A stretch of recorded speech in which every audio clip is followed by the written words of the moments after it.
আপনি এখন স্ক্রিনে যেটা দেখতে পাচ্ছেন এটা না কোনো এলিয়েন স্পেসশিপ আর না কোনো সায়েন্স ফিকশন মুভির অ্যানিমেশন সিন।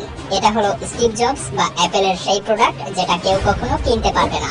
এখন অবাক করা ব্যাপার হলো অ্যাপেলের এই হেডকোয়ার্টারটি তৈরি করতে খরচ হওয়ার কথা ছিল $50 কোটি, অথচ সেখানে খরচের মাত্রা এসে থামে $500 কোটি। তবে কি দুনিয়ার সবচেয়ে বড় বিজনেস কোম্পানির দ্বারা এত বড় ভুল? স্বাভাবিকভাবেই ব্যাপারটা বেশ অস্বাভাবিক, তাই না? তবে এই অ্যাপল পার্কে বেশ কিছু ইন্টারেস্টিং জিনিসও কিন্তু লুকিয়ে আছে। অ্যাপেলের এই হেডকোয়ার্টার 40টা ফুটবল মাঠের সমান, যেটাকে আপনি একটা হাইটেক ফিউচারিস্টিক সিটিও বলতে পারেন, কারণ জীবন ধারণের জন্য প্রায় সব জিনিসই এখানে বিদ্যমান, যেমন খাবারের জন্য ক্যাফেটেরিয়া, সুস্বাস্থ্যের জন্য জিম, মেডিকেল ইমার্জেন্সি ইত্যাদি। কিন্তু সবচেয়ে বড় ইন্টারেস্টিং ব্যাপার হলো হেডকোয়ার্টারটি মাটির উপরে নয়, তাই যে কোনো বড় ধরনের ভূমিকম্পেরও আশঙ্কা নেই। এমনকি এত বিশাল একটি হেডকোয়ার্টার সম্পূর্ণ নবায়নযোগ্য সোলার সিস্টেম দ্বারা পরিচালিত। 12 মাসের মধ্যে 9 মাসেই না কোনো এসির প্রয়োজন হয় না কোনো হিটার। কিন্তু কিভাবে? তো বন্ধুরা, মায়াজাল আজকের ভিডিওতে দুনিয়ার সবচেয়ে দামি এই বিল্ডিং এর পর্দা উন্মোচন করতে চলেছে। তো চলুন শুরু করা যাক।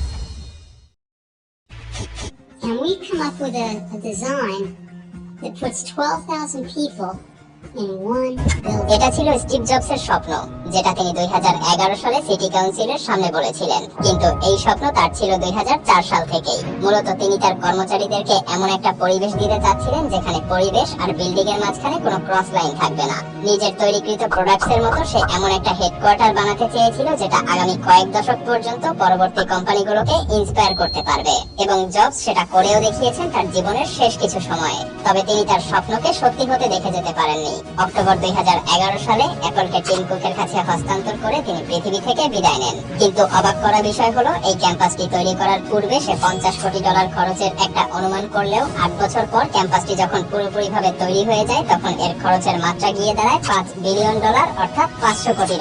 কিন্তু আরো ইন্টারেস্টিং ব্যাপার হলো 2008 সালে এই টাকাটা অ্যাপলের টোটাল ক্যাশ রিজার্ভের 2% ছিল, আর বর্তমানে এই টাকাটা তাদের কাছে অতি নগণ্য।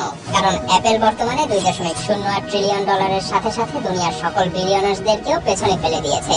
ক্যাম্পাসের ব্যাপারে বলতে গেলে বলতে হয় অ্যাপল প্রথমে একটা নতুন জায়গা কেনে বেশ কম দামে, এবং তাদের প্রতিযোগীদের থেকে কিছুটা আড়ালে থাকার জন্য তারা নিজেদের পরিচয় গোপন রেখেই এই জায়গাটা কেনার পরেও তাদেরকে এই জায়গার জন্য গুনতে হয়েছে $160 মিলিয়ন। 175 একরের এই জমিটি অ্যাপল 2008 সালের আগেই কিনে রেখেছিল, কিন্তু কাজ শুরু করার পারমিশন পায় 2013 সালে। আর এই বিল্ডিং এর দায়িত্বে ছিলেন দুনিয়ার সবচেয়ে বড় আর্কিটেক্ট নরম্যান ফস্টার, যিনি এমন আর এমন সব আর্কিটেকচার পৃথিবীকে উপহার দিয়েছেন।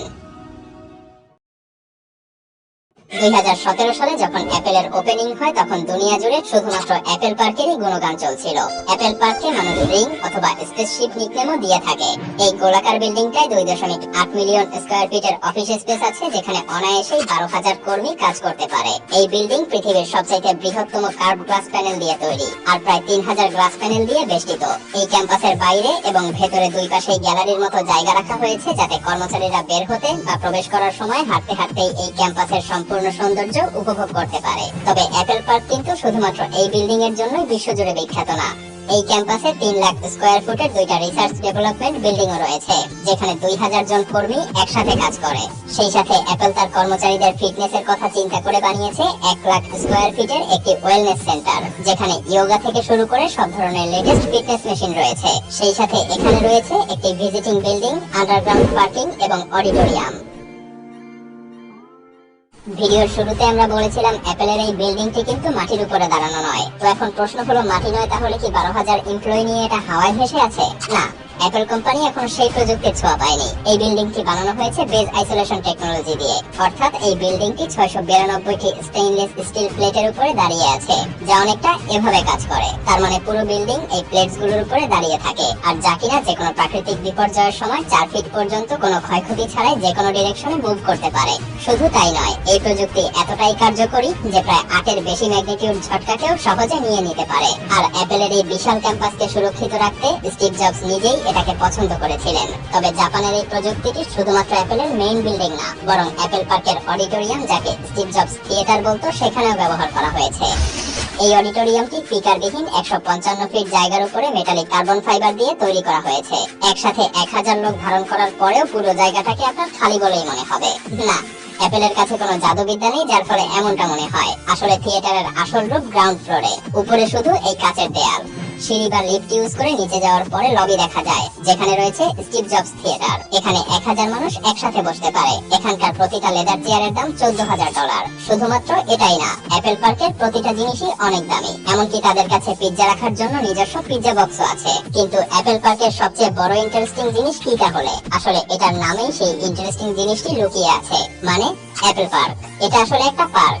এটাই পৃথিবীর একমাত্র কাজের জায়গা যেটা কিনা 9000-এরও বেশি গাছ দিয়ে আচ্ছাদিত, যার মধ্যে উল্লেখযোগ্য এপ্রিকট, অলিভ, চেরি, পাল্ম এবং অবশ্যই অ্যাপেল গাছও রয়েছে। মূলত অ্যাপেল পার্কে এত গাছ লাগানোর একমাত্র কারণ ছিল এটা শুধুমাত্র কাজের জায়গা নয়, বরং তাদের কর্মীদের জন্য একটা নেচার ফ্রেন্ডলি আবহাওয়া তৈরি করা। আর এই অ্যাপেল পার্কের প্রয়োজনীয় বিদ্যুতের সরবরাহ আসে নবায়নযোগ্য শক্তি থেকে। অ্যাপেলের স্পেসিফিক রিং বিল্ডিং এর উপরে লাগানো হয়েছে 72 মেগাওয়াটের সোলার প্যানেল, যেখান থেকে পুরো ক্যাম্পাসে বিদ্যুৎ সরবরাহ করা হয়। শুধু তাই নয়, অ্যাপেল তাদের সকল প্রোডাক্টে রিনিউয়েবল এনার্জি ব্যবহার করে। এই কাজকে আরো সহজ করে অ্যাপেল বিল্ডিং এর ন্যাচারাল ভেন্টিলেশন সিস্টেম। তাপমাত্রা বাড়া বা কমার সাথে সাথে এখানকার অপটিমাম তাপমাত্রা অটোমেটিকই সেট হয়ে যায়, কারণ এখানে বাইরের বাতাস সহজেই ভেতরে প্রবেশ করতে পারে আর ভেতরেরটা বাইরে। মানে কর্মীদের সাথে সাথে এই বিল্ডিং নিজেও শ্বাস প্রশ্বাস নেয়। এখানকার তাপমাত্রা গরম ঠান্ডার তারতম্যে 20 ডিগ্রি সেলসিয়াস থেকে 25 ডিগ্রি সেলসিয়াসের মধ্যেই থাকে। তাই বছরের 9 মাসই না লাগে কোনো এসি না কোনো হিটার।